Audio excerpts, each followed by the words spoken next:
Bom dia, divindade! Vamos começar um novo dia. Como prometido no vídeo anterior, hoje nós vamos falar sobre extração do ouro aqui em Apiaí. Vamos falar também sobre o início da colonização e vamos falar do período atual. Atualmente, Apiaí produz muita cerâmica, muito artesanato em cerâmica. Então a gente vai falar sobre isso também.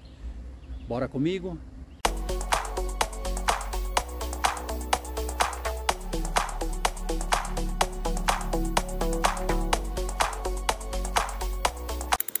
Ronaldo, fala um pouquinho sobre você, sobre o que você faz aqui em Apiaí. Eu sou funcionário de carreira, né, na Prefeitura Municipal de Apiaí, prestei o concurso em 2007 e aí entrei e assumi o cargo em 2008.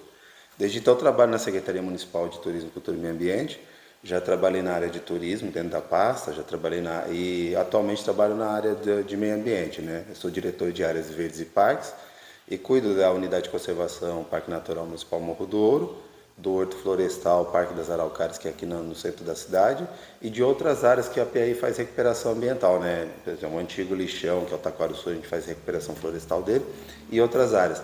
Cuido também da parte de saneamento ambiental do município, esgotamento sanitário, resíduos sólidos e outras coisas que vão aparecendo na pasta, né? Então essa é a minha função. Bastante coisa, né? É porque a cidade é pequena, né? Então as estruturas são menores e aí as pessoas que trabalham na prefeitura tem que abraçar bastante. Vão assumindo várias responsabilidades dentro das pastas, né? Então, Ronaldo, eu acho que você é a pessoa indicada então para me falar um pouco sobre o início da colonização aqui de Apiaí.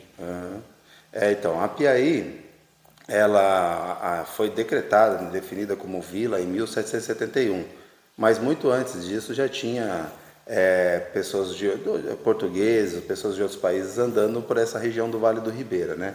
Então, a Apiaí, ela foi fundada justamente por conta da incidência do ouro na região, e aí quem estava buscando esse ouro subiu pelos afluentes do Rio Ribeira, do litoral pelos afluentes do Rio Ribeira, encontrando Itaoca, que hoje são outros municípios, né? Até chegar no bairro de Araçaíba e encontraram ali bateando mineral, né? O ouro, o minério, e foram procurando onde tinha maior quantidade. Aí foram procurando o município até encontrar na base aqui no pé do Morro do Ouro, que não era Morro do Ouro na época o nome, e aí assim começou o município, a área urbana do município. Aqui no pé do Morro do Ouro tem uma vila chamada, um bairro chamado Cordeirópolis, mas inicialmente ele chamava Vila Velha, e a primeira rua foi a Rua 15, que é um pouco acima, onde tem a Casa do Artesão, tem até uma construção antiga, né, que é onde funciona a Casa do Artesão. E assim o município começou, teve início, né? Então, quando foi definido como município em 1771, o território de Apiaí englobava Barra do Chapéu, Ribeira, Itapirapã Paulista, Itaoca, Iporanga e Barra do Turvo. Aí, com o tempo, esses municípios foram se desmembrando, principalmente Iporanga e Barra do Turvo. Um certo momento eles estavam anexados a Eldorado, certo momento anexados a Jacupiranga, e assim teve vários decretos com várias fases do Brasil, desde o colonial até o período republicano, com essas divisões territoriais, e nessas divisões territoriais foram se desmembrando primeiro Iporanga junto com Barra do Turvo, junto a Eldorado, depois uma época foi Iporanga, como Iporanga e Barra do Turvo sendo um território só, e depois definido Iporanga e Barra do Turvo como dois municípios independentes, né? Aí de Apiaí também desmembrou Ribeira. Ribeira, quando desmembrou, ficou com o território de Itapirapã Paulista, que depois se desmembrou e virou dois municípios. E por último, nos anos 90, na última emancipação que houve no Brasil, dos municípios, né?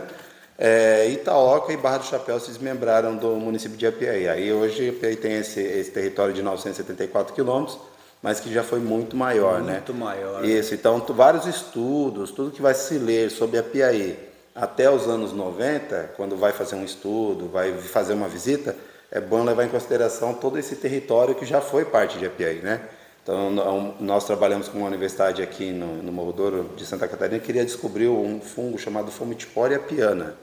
Então, houve um médico que trabalhou aqui no período colonial, ele catalogou esse fungo e colocou o nome de Apiaí nele justamente por ter descoberto nessa região, em Apiaí.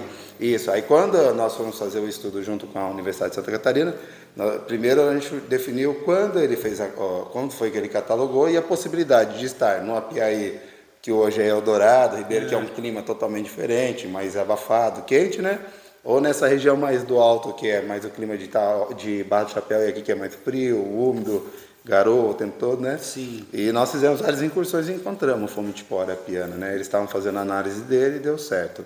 Então, sempre quando vai se contar, fazer um estudo, levar em consideração todo esse território. Tem que fazer uma visão geral. Uma visão mais ampla.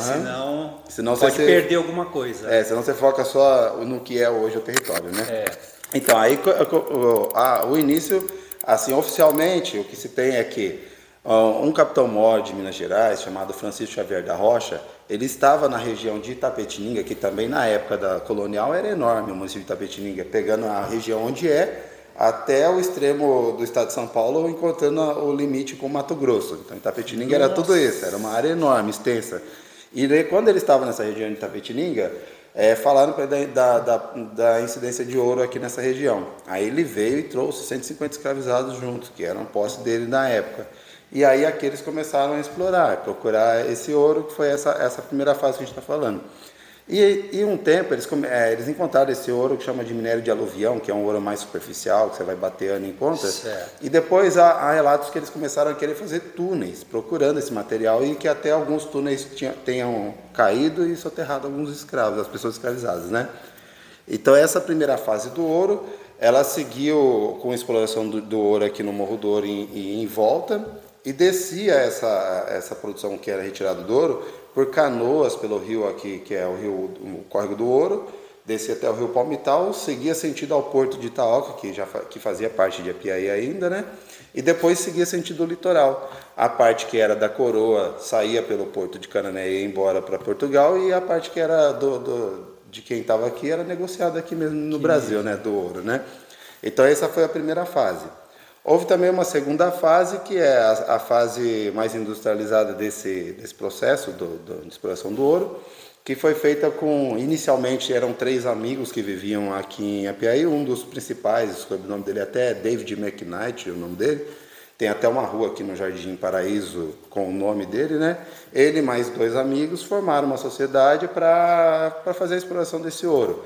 Na época o Brasil não tinha fundição de ferro ainda no país. Não tinha nada disso, que isso veio depois da Segunda Guerra Mundial, o Tratado de Getúlio. Acho que, se não me engano, era aquele que construiu a Estrada de Ferro, que eu não lembro o nome agora.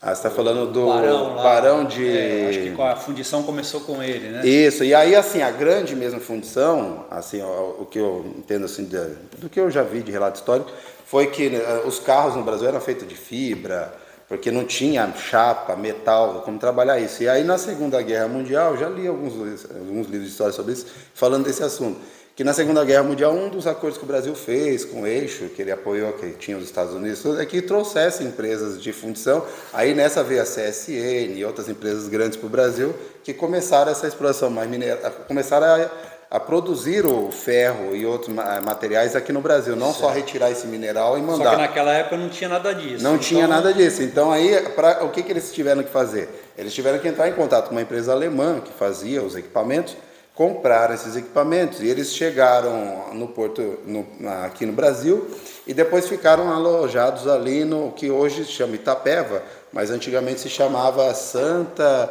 tinha o nome Santa, tinha o nome da Santa que agora não vou me lembrar, Faxinal, que terminava do Faxinal. E a maioria das pessoas chamava só de Faxinal, então Itapeva tinha o nome de Faxinal nessa época. Certo. Ficou ali um equipamento para eles buscarem, só que nesse caminho de vir equipamento, ficar armazenado, morreu um dos sócios. E aí o pessoal deu uma parada, eles deram uma esfriada nos planos, deixaram os equipamentos lá e ficou assim. Aí um grupo de investimento japonês, sabendo que já existia essa vontade, já conheciam o local, né? Já tinham até feito o pedido de lavra já. Eles foram e investiram dinheiro nesse pessoal, né? Entraram em sociedade com esse pessoal para começar a exploração do ouro. Então toda a estrutura que se vê hoje no morro, de túneis, vagonetes, aquelas estruturas que tem ali na frente das ruínas, aquele moinho, tudo é desse período, que é entre 1907 e 1909, até próximo à Segunda Guerra Mundial, até próximo a 43, 44, por ali. Então eles fizeram essa exploração mais industrializada. Eles faziam como? Para a gente ter ideia, como é que eles sabiam onde tinha o ouro? Então, assim, se a gente for ver a questão da formação geológica dos continentes, quando os continentes começaram a se dividir, eles tinham muito choque de placa, né? Até hoje no círculo na área asiática, sim, esses choques são mais constantes, né? Então esse choque de placa, de uma placa africana com a americana, nesse choque de placa a rocha não dobra, então ela fraturava para cima e todo esse líquido magmático vinha do centro da Terra, preenchendo essas fissuras, e assim que esse líquido ia assentar novamente, por gravidade, o quartzito resfriava antes e deixava preso dentro dele o minério de ouro e de prata.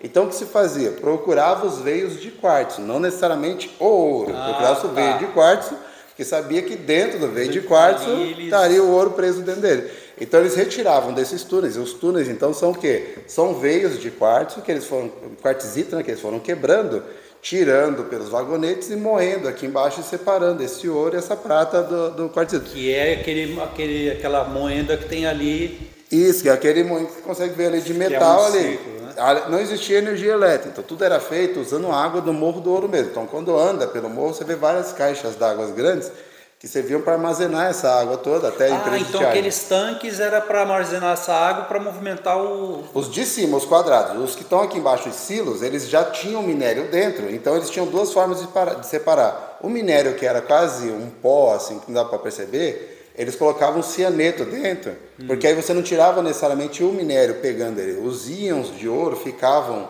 diluídos no cianeto, depois eles evaporavam essa substância, e aí com o calor eles iam juntando, aglutinando e formavam os ligotes.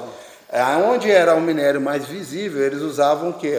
O que muito tempo se usou, o mercúrio. Você fazia uma mistura com mercúrio e o mercúrio fixava onde estava o minério, né? O ouro, que era o que era um pouco mais visível, né? Então tinha esses dois processos para separar o ouro, e por isso tem essas chaminés. Então você tinha umas fornalhas ali que você aquecia esse material para evaporar e juntar. E aí nessa você conseguia formar ligotes de prata e ligotes de ouro, que era o que saía do Morro do Ouro. Não era só o ouro, mas é claro, sim, o ouro era o principal. Mais importante, né? Isso, aí o minério sempre estava aglutinado com o de prata e preso no quartzito, né? Então foi por isso que eles começaram essa exploração aqui. Só que essa exploração, se for olhar lá para trás do período colonial, como é uma questão geológica, não é uma questão de Apiaí, né? Então essa mesma situação é encontrada em Eldorado, em Guapiara, em Guapiara, Eldorado, Barra do Turvo e outras regiões que é possível que tenham encontrado o minério do ouro, e até o que permitiu uma das primeiras casas de cunhagem de moeda no Brasil, que era em Iguape, né, para já fazer um jeito de criar uma forma monetária no Brasil de se fazer comércio, sim, sem ser só por troca, né, mas ter uma moeda, sem né? Escambo, né? E sem usar o escambo e ter uma moeda, né? Então é isso que auxiliou também na questão do Vale do Ribeira, nessa questão do ouro, né? Depois o Morro do Ouro, assim, com o tempo ele teve o nome de Morro da Descoberta, porque é onde se descobriu o ouro. Depois Morro do Imperador, porque aí remetia já ao imperador por ter dado autorização de poder explorar, mesmo sim, com todas as regras, né? Mesmo todas as regras da parte que tinha que enviar para a coroa. Então ficou como Morro do Imperador, teve até o nome de Morro Dom Pedro, depois ele ficou com o último nome, que até hoje é o Morro do Ouro, né? E o Parque Natural Morro do Ouro, ele tem dois morros, na verdade. Tem o Morro do Ouro, onde está o Mirante, e o Morro da Água Fria, onde está as torres. Esses dois morros, né? Sim, que dá para ver lá de cima. Isso, esses dois morros, numa área aí de 408 hectares, formam a unidade de conservação Parque Natural Municipal Morro do Ouro. E dentro dessa unidade você tem 20 nascentes. Essas nascentes, parte dela auxiliam no abastecimento público de água do município. Quando tem o sistema que a Sabesp mesmo bombeia e trata, e também tem as pessoas que têm mangueiras na nascente e levam água diretamente dentro da casa. Uhum. Então aí, com a saída... aí voltando na parte da exploração do ouro no período com a mão de obra japonesa, esse pessoal foi explorando esse ouro, comercializava esse ouro em São Paulo, já pela rodovia SP-250, levava para São Paulo, até o seu Janguito, que trabalhou... Então, o senhor que foi prefeito aqui na cidade, né, o seu Janguito, ele trabalhou na exploração do ouro como um office boy. Certo. Auxiliava, levando alguma coisa ou que o outro precisava, subia o morro, descia, levando uma coisa ou outra para as pessoas. Ele cita que o Morro do Ouro ficou totalmente limpo, né? Eles cortaram toda a vegetação, e que o engraçado é que no transporte do ouro não tinha um carro forte, pessoas armadas, nada. Eles tinham uma bolsa de couro, colocavam os ligotes de ouro na bolsa e iam para São Paulo. Aí lá em São Paulo procuravam lugares para negociar o ouro, como se estivessem carregando isopor assim, na bolsa. Não tinha problema nenhum. Não tinha problema algum de circular com esse ouro por São Paulo e para negociar, né? Aí depois o que aconteceu? Chegando o período da Segunda Guerra Mundial, o Brasil ele se encontrava no eixo contrário ao japonês, né? Então, na época, se a gente for ver na história, no Brasil todo, tinha várias restrições para tudo que era do eixo contrário, né? Então, times de futebol, né, como o Palmeiras, que se chamava Palestra Itália, não podia ter o nome Itália no nome, teve que mudar o nome para Palmeiras. Pessoas que falavam a língua do eixo contrário eram proibidas de usar essa língua no Brasil, elas tinham que falar português, ou se fosse falar a língua de origem, que fosse reservado, podia ser uma coisa em público, né? E aí também houve essa restrição aos japoneses quanto à exploração do ouro aqui no Morro do Ouro. Até saiu um boato na época que os japoneses podiam estar pegando e traficando esse ouro, parte desse ouro de forma irregular, né? Levando de forma irregular em feltros de chá. E esse ouro podia estar ajudando o próprio eixo contra o que o Brasil apoiava. Sim, então, na época, o Brasil tirou o direito, né, de exploração do ouro do grupo que estava aqui. E desde então não houve mais exploração desse ouro. Aí o Morro do Ouro, que era todo cortado, a vegetação, começou a se revegetar. Nos anos 60, se eu não me engano, em 65 não, em 71, nós já tivemos a edição do Código Florestal, aí você já tinha uma vegetação já presente no ouro. Então, para explorar algo já não era só chegar e cortar a vegetação, você já tinha algum procedimento para licenciamento, né? Então já não ficou tão simples chegar no lugar e cortando tudo. Simplesmente ir cortando de acordo com o que você quisesse. Isso, né? E explorar sem nenhum tipo de licença, nenhum tipo de controle, né? Então, desde então, o morro foi ganhando vegetação nativa, porque ele é cercado de unidades de conservação, né? Na questão vegetal do morro, ele tem mata de araucária, ele está numa fase eu percebi isso quando eu vim subindo a serra, né? A Rastro da Serpente. Eu percebi a vegetação, mas como eu estava vindo de bicicleta, eu ainda não tinha me atinado que eu estava já próximo do Paraná. Isso. Para quem sair, que nem eu saí de São Vicente, vim subindo Jacupiranga, Sete Barras, São Miguel Arcanjo, Capão Bonito, eu não tinha essa noção ainda. Quando eu fui chegando aqui é que eu fui percebendo, eu falei, nossa, mas como tem araucária, né? E aí depois foi caindo a ficha, nossa, eu tô já colado no Paraná. Tá um pé no Paraná, porque depois de Apiaí você tem, por esse eixo da 250, você tem Ribeira e já é Adrianópolis, né? Já é Paraná. E também essa transição de mata, né? Você vem de uma mata mais úmida que vem desde o mar, né? Da serra ali tudo, juntando aqui com o petar, que forma essa floresta que a gente chama de floresta da chuva, né? É a floresta ombrófila, né? E depois ela já pega para uma transição de uma floresta secundária, que já começa a aparecer araucárias e florestas um pouco mais abertas. Os portes de árvores já não são tão grandes, a umidade ela já tende a dar uma diminuída. E o clima já tende a ser mais frio e seco também, em alguns períodos do ano. Então está nessa transição de mata, até porque o município tem 974 quilômetros, e se seguir mais no sentido da Itapeva, consegue ver ainda mais essa transição para um ecótono já indo para um cerrado, né?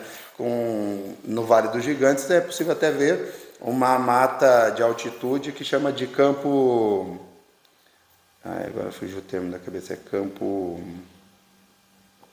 Se não me engano é campo silvestre mesmo o nome que dá, mas é uma vegetação bem savânica, vegetação baixa, você não vê árvores de grande porte, né? Só uma vegetação bem rala, assim, e isso dentro de Apiaí também, sentido aos cânions paulistas, né? Já com divisão para Itapeva. Eu vou passar por lá. Isso, então, sentido a Itapeva e Itararé, que já é uma outra característica de vegetação. Então, a mesma aroeira que é possível ver aqui, toda frondosa, no porte, tal. Então, é essa característica que a Apiaí tem. E ele também é um divisor, e o município também é um divisor de água. No Bandeira, aqui indo para sentido Guapiara, as águas que caem em Apiaí vão para o rio, vão para a bacia do Paranapanema, bacia que está Itapeva, Itararé, e do Bandeira para cá, as águas que caem vão para a bacia do Ribeira. Então o município divide duas bacias, né? Então ele tem um divisor como se fosse uma cumeira de casa. Caiu a chuva, um tanto vai para o Paranapanema e um tanto vai para a bacia do Ribeira, né? Então a Apiaí tem essa transição em diversas áreas, né? De vegetação, de bioma, de bacia hidrográfica, então tem várias coisas que até às vezes a gente brinca, então nós temos que fazer parte de de reuniões de dois comitês de bacia hidrográfica, do Paranapanema e do Ribeira. Na questão de vegetação, nós temos que trabalhar o Plano Municipal da Mata Atlântica, mas não esquecer o cerrado, porque tem uma garagem até quase de cerrado, mas tem o cerrado lá. Dá para perceber o ecótono já o cerrado, né? Sim. Então, também tem essas características interessantes. Andando por Apiaí, você consegue ver várias paisagens diferentes, estando dentro do mesmo município, numa mesma região, né? Isso é muito interessante. Né? Bom, Ronaldo, obrigado aí pela tua explicação, obrigado pelo teu tempo aí. Eu acho que essas informações vão ser bem legais assim, para as pessoas que às vezes moram até próximo aqui, mas nem faz noção do que acontece. Porque como eu vim de São Vicente, eu não tinha nem noção, não sabia nem o que eu ia encontrar. Até a hora que eu entrei na serra aqui, eu estava pedalando porque eu tenho que passar em Apiaí. Para ir para Iporanga, eu tenho que passar em Apiaí. No fim, eu cheguei aqui e fiquei completamente surpreso, né? Então, obrigado pela sua explicação, vai ser bastante importante isso aí. Valeu, obrigado também pela oportunidade. E é assim mesmo, a Apiaí é como ouro. Ela está aqui na mata, aqui, quem passar vai perceber o valor e usufruir, né, do que é de possível aí na cidade, né? Obrigado. Obrigado também. Eu saí lá do sítio lá, tinha conversado com o Ronaldo, ele fez um resumo da história de Apiaí, e agora eu estou aqui no Museu da Cerâmica. E o Cido vai explicar para a gente um pouco da história da cerâmica aqui na cidade. O Cido, ele é monitor aqui no museu, então ele conhece bastante aqui da história.